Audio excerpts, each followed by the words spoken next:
नमस्कार दोस्तों, स्वागत है आपका राजंस कैरियर प्राइवेट लिमिटेड के ऑफिशियल यूट्यूब चैनल पर। मैं हूं शशिधर पांडे और आज हम यहां पर इतिहास के महत्वपूर्ण प्रश्नों को देखने जा रहे हैं। तो आइए देखते हैं महत्वपूर्ण प्रश्नों को। सबसे पहला प्रश्न जो आपके सामने यहां पर है वो है हजरत मोहम्मद का जन्म कब हुआ था। तो याद रखेंगे, बहुत ही महत्वपूर्ण प्रश्न है और अक्सर ये प्रश्न आता है कि जो इस्लाम धर्म के संस्थापक हैं कौन, पैगंबर हजरत मोहम्मद साहब, उनका जन्म कब हुआ था। ये प्रश्न उसी से जुड़ा हुआ है। तो ये ध्यान रखेंगे किसके जन्म के बारे में पूछा जा रहा है, इस्लाम धर्म के संस्थापक हजरत मोहम्मद पैगंबर साहब के बारे में पूछा जा रहा है। तो चार ऑप्शन है। पहला ऑप्शन है 570 ईस्वी, दूसरा है 622 ईस्वी, तीसरा है 642 ईस्वी और चौथा है 670 ईस्वी। तो ध्यान में रखेंगे कि हजरत मोहम्मद पैगंबर साहब जो हैं उनका जन्म 570 ईस्वी में हुआ था। और कहाँ हुआ था तो याद रखेंगे वर्तमान सऊदी अरब के मक्का शहर में हुआ था। तो बहुत ही महत्वपूर्ण है कि जन्म का वर्ष याद रखेंगे 570 ईस्वी। कहाँ पर हुआ था तो वर्तमान सऊदी अरब के मक्का शहर में जन्म हुआ था किसका, हजरत साहब का। तो बहुत ही महत्वपूर्ण प्रश्न है और इस प्रश्न का जो सही उत्तर है ऑप्शन ए 570 ईस्वी। बढ़ते अपने अगले प्रश्न की ओर। हमारा अगला प्रश्न है भारत पर आक्रमण करने वाला पहला मुस्लिम आक्रमणकारी कौन है। तो ये भी बहुत ही महत्वपूर्ण प्रश्न है और अक्सर आता रहता है कि भारत पर आक्रमण करने वाला पहला मुस्लिम आक्रमणकारी किसे माना गया है या वो व्यक्ति कौन है। तो चार ऑप्शन है। पहला कुतुबुद्दीन ऐबक, दूसरा है महमूद गजनवी, तीसरा ऑप्शन है मोहम्मद बिन कासिम और चौथा है मोहम्मद गौरी। तो याद रखेंगे कि भारत पर आक्रमण करने वाला पहला जो मुस्लिम आक्रमणकारी हमको दिखाई देता है वो है मोहम्मद बिन कासिम। याद रखना है, ये बहुत ही महत्वपूर्ण प्रश्न है और आता है तो उत्तर है इसका मोहम्मद बिन कासिम। ये भी जान लीजिए कि मोहम्मद बिन कासिम कहां से आया था। तो ये एक अरबी आक्रमणकारी माना जाता है और साथ ही साथ आपको ये भी पता होना चाहिए कि मोहम्मद बिन कासिम ने तत्कालीन समय के भारत के जो सिंध राज्य है वहां के शासक दाहिर के ऊपर आक्रमण किया था। तो ये सारी बातें आपके लिए इंपॉर्टेंट है। तो इस प्रश्न का जो सही उत्तर है वो है ऑप्शन सी, मोहम्मद बिन कासिम ही वो व्यक्ति है जो भारत में पहली बार आक्रमण किया था।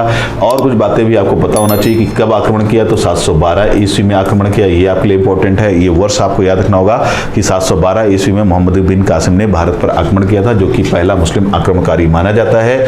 साथ ही साथ कहां से आया था तो वो एक अरबी आक्रमणकारी था। तो ये भी आपको याद रखना होगा। फिर इसके अलावा और प्रश्न आता है कि इसने किस शासक के ऊपर, तो इसने तत्कालीन भारत के सिंध राज्य के दाहिर नामक शासक के ऊपर आक्रमण किया था। तो ये सारे ही प्रश्न रिपीट होते रहते हैं, तो याद रखना चाहिए आपको। तो इस प्रश्न का सही उत्तर है ऑप्शन सी, मोहम्मद बिन कासिम। बढ़ते अपने अगले प्रश्न की ओर। महमूद गजनवी के साथ भारत आने वाला प्रसिद्ध इतिहासकार कौन था। अब यहाँ पर यह भी प्रश्न भी महत्वपूर्ण है, आपको याद रखना होगा। साथ ही साथ महमूद गजनवी के बारे में भी आपको जानकारी होनी चाहिए कि महमूद गजनवी वो पहला आक्रमणकारी है मुस्लिम आक्रमणकारियों में से जो कि इस्लामिक उद्देश्य यानी कि मूर्ति तोड़ने, मंदिर तोड़ने, इस उद्देश्य को ध्यान में लेकर के और भारत की संपत्ति को लूटने के उद्देश्य को ध्यान में लेकर के भारत पर आक्रमण किया था। तो इसके बारे में याद रखेंगे कि मोहम्मद बिन कासिम के बाद जो अगला मुस्लिम आक्रमण भारत में होता है वो 1000 ईस्वी के आसपास होता है। और 1000 ईस्वी के आसपास से जो अगला हुआ था वो किसने किया था, महमूद गजनवी ने किया था। तो ये ध्यान रखेंगे महमूद गजनवी कुल भारत पर 17 बार आक्रमण करता है। ये प्रश्न भी आता है, ध्यान रखना है आपको। और उसका जो सबसे प्रसिद्ध आक्रमण है वो है उसके द्वारा किया गया 16वां आक्रमण, जो कि उसने गुजरात के सोमनाथ मंदिर पर किया था। तो ये सारे ही प्रश्न अक्सर रिपीट होते रहते हैं। अब जो प्रश्न यहाँ पे पूछा गया उसके बारे में चर्चा कर लेते हैं। यहाँ पर प्रश्न पूछा गया है कि जब गजनवी भारत आया था तो उसके साथ एक प्रसिद्ध इतिहासकार भी आया था, वो कौन है। चार ऑप्शन है। पहला फरिश्ता, दूसरा अल बरूनी, तीसरा अफीक और चौथा है इब्न बतूता। तो याद रखेंगे कि गजनवी के साथ भारत आने वाला जो इतिहासकार है वो है अल बरूनी। तो बहुत महत्वपूर्ण नाम है, याद रखेंगे कौन है वो आंसर। तो इस प्रश्न का आंसर है अल बरूनी। तो इसमें देख लेते हैं ऑप्शन जो बी है वो इस प्रश्न का सही उत्तर है। अल बरूनी ही किसके साथ भारत आया था, महमूद गजनवी के साथ। अल बरूनी जो है उसकी किताब के ऊपर भी प्रश्न आता है। तो याद रखेंगे इसने एक बहुत ही प्रसिद्ध किताब लिखी थी जिसका नाम है किताब उल हिंद। तो ये किताब भी उसके द्वारा लिखी गई है, किताब उल हिंद या तहकीके हिंद भी इस किताब को बोला जाता है। और इस किताब का लेखक कौन दिखाई देता है हमको, अल बरूनी, जो किसके साथ भारत आया तो याद रखिएगा महमूद गजनवी के साथ भारत आया था। बढ़ते अपने अगले प्रश्न की ओर। हमारा अगला प्रश्न है निम्न में से किसने मोहम्मद गौरी को पहली बार पराजित किया। तो ये भी बहुत ही महत्वपूर्ण प्रश्न है। अब आपको मैंने थोड़ी देर पहले महमूद गजनवी के बारे में बात की, अब आपको ध्यान में रखना है किसके बारे में, मोहम्मद गौरी के बारे में। तो मोहम्मद गौरी जो है भारत पर आक्रमण करने वाला तीसरा मुस्लिम आक्रमणकारी है और इसने भी भारत में कई बार आक्रमण किए हैं। अब यहाँ पर प्रश्न पूछा जा रहा है कि जब ये भारत पर आक्रमण कर रहा था तो इसको एक भारतीय हिंदू राजा ने पराजित किया था। वही यहाँ पर आपको बताना है कि वो कौन सा भारतीय हिंदू राजा था। चार ऑप्शन दिए गए हैं। पहला है भीम द्वितीय, दूसरा है पृथ्वीराज चौहान, तीसरा ऑप्शन है जयचंद और चौथा ऑप्शन है पृथ्वीराज द्वितीय। तो इस प्रश्न का जो सही आंसर उत्तर है वो है गुजरात के सोलंकी वंश का शासक भीम द्वितीय। इस प्रश्न का सही उत्तर क्या है? गुजरात का सोलंकी वंश का एक राजपूत शासक भीम द्वितीय ही वो राजा था जिसने मोहम्मद गौरी को पराजित किया था। तो ये प्रश्न बहुत महत्वपूर्ण है और इसका उत्तर है क्या? ऑप्शन ए भीम द्वितीय। कौन से वंश का राजा है वो? तो सोलंकी वंश। कहां पर था इसका शासन? गुजरात में।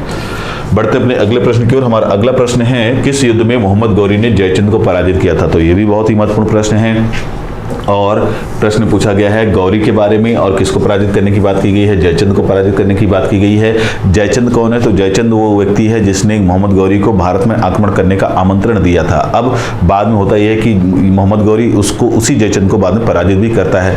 तो आपको इस प्रश्न में पूछा गया कि किस युद्ध में पराजित किया था, उस युद्ध का नाम आपको बताना है। तो 4 ऑप्शन दिए गए हैं। पहला है तराइन का प्रथम युद्ध, दूसरा है तराइन का द्वितीय युद्ध, तीसरा है चंदावर का युद्ध, चौथा है कन्नौज का युद्ध। तो याद रखिएगा कि मोहम्मद गौरी ने जयचंद को चंदावर के युद्ध में पराजित किया था। ये आपको थोड़ा ध्यान रखना होगा कि प्रश्न का उत्तर क्या है? चंदावर का युद्ध। तो ये जो यहाँ पर ऑप्शन सी है वो इस प्रश्न का सही उत्तर है। वहीं पर कुछ और युद्धों के नाम दिए हैं, उनके बारे में भी थोड़ा आपको जानकारी होनी चाहिए कि मोहम्मद गौरी ने भारत में 2-3 बड़े महत्वपूर्ण युद्ध लड़े हैं। उनमें से एक युद्ध का नाम है तराइन का प्रथम युद्ध। अब थोड़ा सा यहाँ पर आप और बातों को जान लीजिए कि जयचंद ने ही मोहम्मद गौरी को भारत में आक्रमण करने के लिए बुलाया था और जयचंद के कहने पर ही मोहम्मद गौरी ने पृथ्वीराज चौहान तृतीय राय पिथौरा के विरुद्ध आक्रमण किया था। तो पृथ्वीराज चौहान तृतीय राय पिथौरा और मोहम्मद गौरी इन दोनों के बीच 2 बार युद्ध लड़े गए हैं और दोनों को अलग अलग नाम है। एक का नाम है तराइन प्रथम और दूसरे का नाम है तराइन द्वितीय। तराइन प्रथम जो है वो लड़ा गया 1191 में और तराइन द्वितीय जो लड़ा गया 1192 में। तो किसके किसके बीच लड़ा गया? तराइन प्रथम पृथ्वीराज चौहान और मोहम्मद गौरी के बीच और तराइन द्वितीय भी किसके बीच? दोनों के बीच, वही पृथ्वीराज चौहान और मोहम्मद गौरी के बीच। परिणाम दोनों के अलग अलग हैं। तराइन का प्रथम युद्ध 91 में लड़ा गया था मोहम्मद गौरी और पृथ्वीराज चौहान तृतीय के बीच। उस युद्ध का विजेता पृथ्वीराज चौहान दिखाई देता है, जबकि तराइन का द्वितीय युद्ध जो कि 1192 में लड़ा गया गौरी और पृथ्वीराज चौहान तृतीय के बीच, उस युद्ध का विजेता हमको दिखाई देता है कौन? मोहम्मद गौरी। तो ये दोनों ही जो मैंने यहाँ पे बातें बताई हैं आपको याद रखना है, इंपॉर्टेंट है। फिर इसको पृथ्वीराज चौहान को पराजित करने के बाद 1194 में, वर्ष याद रखिएगा, 1194 में गौरी ने जयचंद के विरुद्ध युद्ध किया और उस युद्ध में उसने जयचंद को पराजित किया। अब यही प्रश्न में यहाँ पे पूछा गया कि उस युद्ध को नाम क्या है या वो युद्ध कहाँ पर लड़ा गया था। तो इस प्रश्न का जो आंसर है वो है चंदावर का युद्ध। तो याद रखिएगा चंदावर का युद्ध किसके बीच लड़ा गया? गौरी और जयचंद के बीच। परिणाम क्या रहा? गौरी की विजय। तो ये बहुत महत्वपूर्ण है और ध्यान रखेंगे कब लड़ा गया था? 1194 में। तो ये सारी ही बातें बहुत महत्वपूर्ण है, याद रखना है आपको। बढ़ते अपने अगले प्रश्न की ओर। निम्न में से किस शासक के सिक्कों के एक ओर देवी लक्ष्मी का चित्र अंकित है? तो यहाँ पर आपके सामने शासकों के नाम दिए गए हैं। अधिकांश शासक जो भी नाम दिए गए हैं सब मुस्लिम शासक हैं। अब इसलिए प्रश्न बड़ा महत्वपूर्ण हो जाता है कि निम्न में से किस शासक के सिक्कों के एक ओर, मतलब एक साइड जो है देवी लक्ष्मी, जो हिंदुओं की देवी है लक्ष्मी, उनका चित्र अंकित है। तो बहुत महत्वपूर्ण प्रश्न है कि वो कौन सा शासक है जिसके सिक्कों पर हमको दिखाई देता है। पहला ऑप्शन है मोहम्मद गौरी, दूसरा है अलाउद्दीन खिलजी, तीसरा है अकबर और चौथा ऑप्शन दिया है इन उपरोक्त में से कोई नहीं। तो याद रखिएगा कि मोहम्मद गौरी ही वो शासक था, वो सुल्तान था जिसके सिक्कों पर एक साइड जो है हिंदू देवी लक्ष्मी का चित्र अंकित था। तो इस प्रश्न का जो सही उत्तर है वो है मोहम्मद गौरी। याद रखेंगे ऑप्शन ए इस प्रश्न का सही उत्तर है। बढ़ते अपने अगले प्रश्न की ओर। हमारा अगला प्रश्न है मोहम्मद गौरी के किस गुलाम ने बंगाल और बिहार को जीता था? तो ये भी बहुत महत्वपूर्ण प्रश्न है आपके लिए कि मोहम्मद गौरी ने जब भारत पर आक्रमण किया तो उसके एक गुलाम ने, मतलब उसके द्वारा बनाए गए गुलाम ने बंगाल को और बिहार को लूट लिया था। तो ये बड़ा महत्वपूर्ण प्रश्न है, आपको बताना है कि वो कौन सा गुलाम है, उसका नाम क्या है। तो पहला ऑप्शन है कुतुबुद्दीन ऐबक, दूसरा नाम दिया है इल्तुतमिश, तीसरा नाम दिया है बख्तियार खिलजी और चौथा नाम दिया है यल्दुज। तो याद रखिएगा कि कुतुबुद्दीन, ध्यान रखेंगे मोहम्मद गौरी का वो गुलाम जिसने बंगाल और बिहार को लूटा था उसका नाम है बख्तियार खिलजी। क्या नाम है? बख्तियार खिलजी। तो इस प्रश्न का सही उत्तर है ऑप्शन सी बख्तियार खिलजी। और अपने इसी आक्रमण के दौरान आपको पता होगा कि बख्तियार खिलजी ने नालंदा के प्रसिद्ध विश्वविद्यालय को भी लूटा था, उसको जला दिया था। तो इस प्रश्न का सही उत्तर है ऑप्शन सी बख्तियार खिलजी। इसने ही बंगाल और बिहार को लूटा या जीता था। बढ़ते अपने अगले प्रश्न की ओर। हमारा अगला प्रश्न है गुलाम वंश का संस्थापक कौन था? तो ये भी बड़ा महत्वपूर्ण प्रश्न है कि भारत में सल्तनत काल आपको दिखाई देता है। कौन सा काल की बात कर रहा हूँ मैं? भारत में जैसे सबसे पहला मुस्लिम आक्रमणकारी मैंने बताया कि मोहम्मद बिन कासिम था, उसके बाद महमूद गजनवी का आक्रमण होता हुआ दिखाई देता है, फिर मोहम्मद गौरी का आक्रमण होता हुआ दिखाई देता है। और जब मोहम्मद गौरी भारत से लौट गया तो उसने अपने जीते गए क्षेत्रों को अपने एक योग्य गुलाम को सौंप दिया और यहीं से भारत में गुलाम वंश की स्थापना होती है।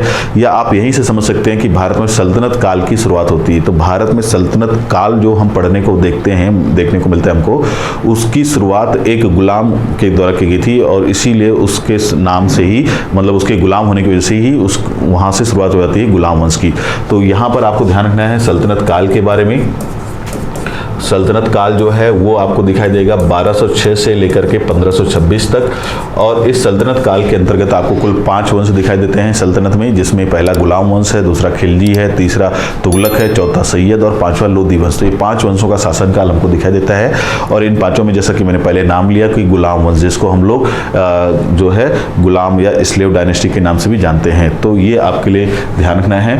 इसको कई किताबों में मामलुक वंश भी कहा जाता है। तो गुलाम वंश या मामलुक वंश के नाम से भी जाना जाता है। मामलुक वंश या गुलाम वंश एक ही है। और यहाँ पर प्रश्न ये पूछा गया है, पहले तो ये सारी बातें आपको ध्यान रखना होगा कि सल्तनत काल का पहला वंश ही गुलाम वंश है। अब ये पूछा जा रहा है कि इस गुलाम वंश को स्थापित करने वाला व्यक्ति कौन है? तो यही आपको बताना है। 4 ऑप्शन है। पहला इल्तुतमिश, दूसरा ऑप्शन दिया है अलाउद्दीन खिलजी, तीसरा दिया है बलबन और चौथा नाम दिया है कुतुबुद्दीन ऐबक। तो याद रखिएगा कि मोहम्मद गौरी जब भारत से लौट रहा था तो उसने अपने भारत में जीते गए क्षेत्रों को अपने एक योग्य गुलाम को सौंपा था और उसी योग्य गुलाम ने बाद में गुलाम वंश की नींव रखी और उस योग्य गुलाम का नाम है कुतुबुद्दीन ऐबक। तो इस प्रश्न का सही उत्तर क्या होगा? कुतुबुद्दीन ऐबक। कुतुबुद्दीन ऐबक ही वो व्यक्ति है जिसने गुलाम वंश या मामलुक वंश की स्थापना की है। तो इस प्रश्न का सही उत्तर है ऑप्शन डी, कुतुबुद्दीन ऐबक। बढ़ते हैं अपने अगले प्रश्न की ओर। हमारा अगला प्रश्न है, दिल्ली सल्तनत के किस सुल्तान को लाख बख्श भी कहा जाता है? तो ये भी बहुत महत्वपूर्ण प्रश्न है। अक्सर आता रहता है कि दिल्ली सल्तनत का वो कौन सा सुल्तान है जिसको लाख बख्श यानी कि लाखों का दान करने वाला या दानी कहा गया है? 4 ऑप्शन है। पहला इल्तुतमिश, दूसरा है बलबन, तीसरा है मोहम्मद बिन तुगलक, चौथा है कुतुबुद्दीन ऐबक। तो याद रखिएगा कि लाख बख्श के नाम से प्रसिद्ध है जो सुल्तान, वो है कुतुबुद्दीन ऐबक, गुलाम वंश का संस्थापक और दिल्ली सल्तनत का भी संस्थापक। तो इस प्रश्न का सही उत्तर है, सही आंसर है ऑप्शन डी, कुतुबुद्दीन ऐबक। तो बढ़ते हैं हम अपने अगले प्रश्न पर। हमारा अगला प्रश्न है, 2.5 दिन का झोपड़ा क्या है? तो बहुत ही महत्वपूर्ण प्रश्न है ये भी, और ध्यान रखेंगे कि जो पूछा गया उस पर ध्यान देंगे। 2.5 दिन का झोपड़ा क्या है? 4 ऑप्शन है। मस्जिद, मंदिर, महल या सूफी संत का निवास स्थान। तो बहुत ही महत्वपूर्ण प्रश्न है और इस प्रश्न का जो सही उत्तर है कि ये 2.5 दिन का झोपड़ा क्या है? एक मस्जिद है। तो इस प्रश्न का सही उत्तर है ऑप्शन ए, मस्जिद। अब आपको ये भी पता होना चाहिए कि 2.5 दिन का झोपड़ा जो कि एक मस्जिद है वो कहाँ पर स्थित है? तो ये स्थित है आपके अजमेर में। और अजमेर कहाँ है? तो राजस्थान का एक शहर है।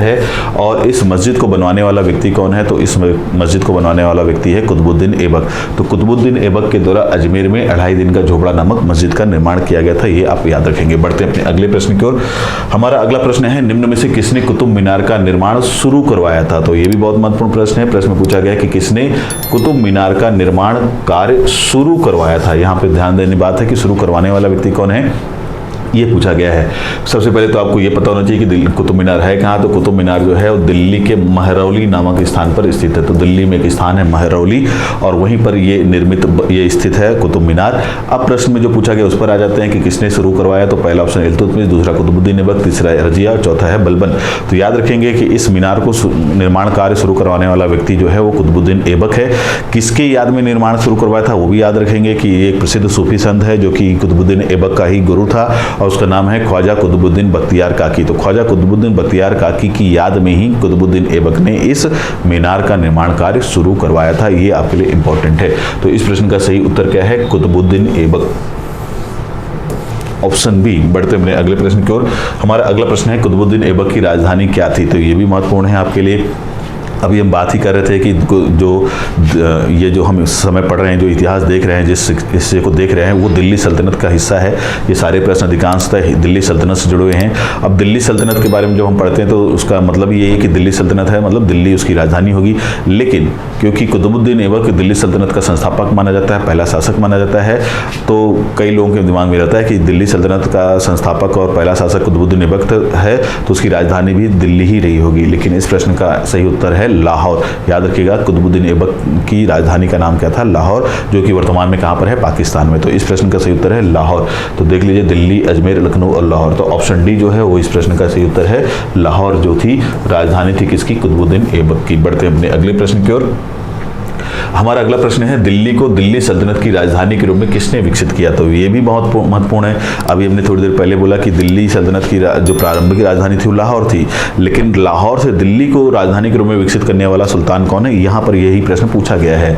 तो देख लेते हैं, 4 ऑप्शन है, कुतुबुद्दीन ऐबक, इल्तुतमिश, मोहम्मद गौरी और बलबन।